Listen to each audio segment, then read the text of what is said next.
Earlier this month, I was in Arizona, and while I was there, I had a chance to check out a company that I'd heard about but hadn't actually seen in person. I had done one of my big important deep dives on what they're up to, but turns out I didn't know the half of it. My plan was to check out their SparkBox off-grid ADUs, but the reality is I got to see so much more.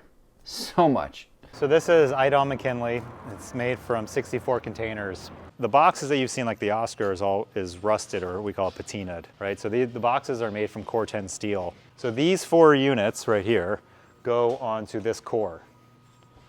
And so this core is the brains of the X-Wing. This is one of the robots that we pulled out of Mercedes. They got a lot going on down in Phoenix. Whoa. Even though I got blindsided by my own lack of information, they did still have the ADUs I was originally there to see, the SB2. What's interesting about these homes is they're completely off-grid, and one of the reasons they were designed like that was to be able to eliminate steps required to complete them before someone was able to move in. Think about it, there's no need to run services of any kind. No sewer connection, no water connection, no power. It's all handled within the home from Steel+Spark. So the back 4 tanks are 1,250 gallons, which is enough water for one person for 2 months, or 2 people for 1 month. And so I thought that when we're designing something, if it drops in your backyard, instead of waiting to put in a water line and put in a waste line, it made a lot more sense to just basically have to do this every 2 months. It wasn't that big of a deal, right? So that gets filtered through a UV light filter and a 50 to 5 micron filter here. And then that's your service, that's your tank there, your water heater. And then all the water that comes out of the sinks and the shower gets filtered through this filter and goes into this tank. And so you have 330 gallons of gray water, and that allows you to hook that up to your landscape irrigation system and take advantage of using that water. The SparkBox 2 has a gross area of 410 square feet and a livable area of 335 square feet. It's a studio model with a kitchen, bathroom, and combined bedroom and living area. Access from the outside of the home is the fresh water tanks, gray water tanks, water filtration, and the lithium batteries to store power collected from the solar panels. The SB2 starts at $185,000 and exceeded my expectations, but that's really just the tip of what they've got going on over at SparkBox. For example, they just won an Innovation Award for Urban Design at South by Southwest for their X-Wing. For the category they won, the description says the urban design category gathers ahead of the curve solutions to create a better and more equitable city experience. The X-Wing can house up to 48 people, is 100% solar powered by day, lithium powered by night, can be rapidly deployed, and ready for same-day occupancy. I had a chance to sit down with the founder Brian to hear more about everything they've got going on. Here's what he had to say. All right, I'm here with Brian from Steel+Spark. He's the founder of the company.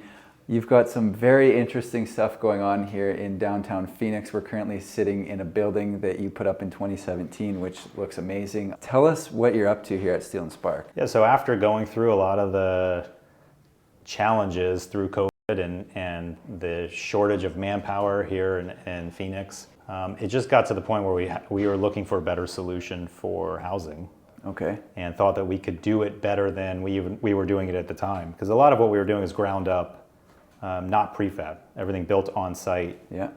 And so that was kind of what led us to the prefab part of it. And so now we have a facility where we're producing multifamily projects, transitional housing for homeless, for low income. We're developing a senior campus called Senior Bridge, which is going to have 40 transitional houses and then another 50 permanent housing solutions. So it's kind of a hybrid system where we're hoping you really see improvement from people on the street. Housing is one of those, especially in Phoenix, that we see. It kills me when you see a 70-year-old woman in a tent on the street. Yeah. And she's never been homeless, first time, right? Right. So I think we need to figure out a way to turn the tap off from the other side too. We need to help, obviously, people that are homeless, and then we need to help people from becoming homeless. And so that's why we kind of are looking at the Senior Bridge idea. And why I think it's important for us to figure out how do we produce housing at a cheaper price point. And really our goal is to hit that at every level on what we call the housing continuum, right? So from transitional housing to subsidized or government housing, and my real goal is to build apartments without subsidies, Okay. right, without government money. Because Yeah. if we can make something that financially works, then it can be successful, commercially viable, then it works without all the red tape and bullshit, right? Right. So there's that multifamily market rate, and single family is kind of will be the next iteration of that, which I think we have a really good idea, but we haven't gotten there yet, right? Got it. There's a few steps in between. There's a couple things that I found interesting that kind of set you apart, both in the name. The first is steel. So can you kind of tell us how you're building? Yeah, so everything that we've been producing prefab is out of shipping containers, repurposed shipping containers. And one of the things that, and in your world, in the YouTube world, there is a ton of criticism about shipping containers. And so I think that's always something that's kind of interesting to address because, there's a lot of people who say, well, it's not a great building material, or it can't, you spend so much restructuring it that it's not worthwhile. And a lot of what the people say out there, the experts, is true, right? If you don't use it the right way, then it's not the right building material. Just like I'm not going to go build a huge cantilever out of brick, right? It's the wrong material. Yeah. So you have to use a shipping container how shipping containers are used. They're stacked on boats, 8 to 10 to 12 high, right? They're locked together. They're not cantilevered off of each other. They're not made for that. And so if you go outside of those parameters, then you have to reinforce them and use them in a stupid way, right? So you have to select material for what you're doing the right way. So that's one thing. But this steel part of it, really the repurpose part of it, when you look at IDA, a project that we'll see, is 600,000 pounds of steel that we built in that building, right? That was already in our world. We didn't have to consume it or produce it. Okay. And so that already existed. Yeah. And now we're building a building out of it that's 85 feet tall. And that to me makes a lot of sense, right? Because we have to stop just producing and consuming. The amount of steel, McKinsey put out a report that to produce a ton of steel, it puts out 1.8 tons of carbon dioxide into the atmosphere. Okay. And the same to recycle it. If I'm going to recycle a ton of steel, that's 1.85 tons. So it's unbelievable how much energy and off-gassing we're producing by just recycling stuff, right? Right. So reusing, I think, is really kind of a big part of the steel. The spark is obviously what it takes to produce and kind of manufacture with steel, right? The sparks, the welding, but it's also the idea. Okay.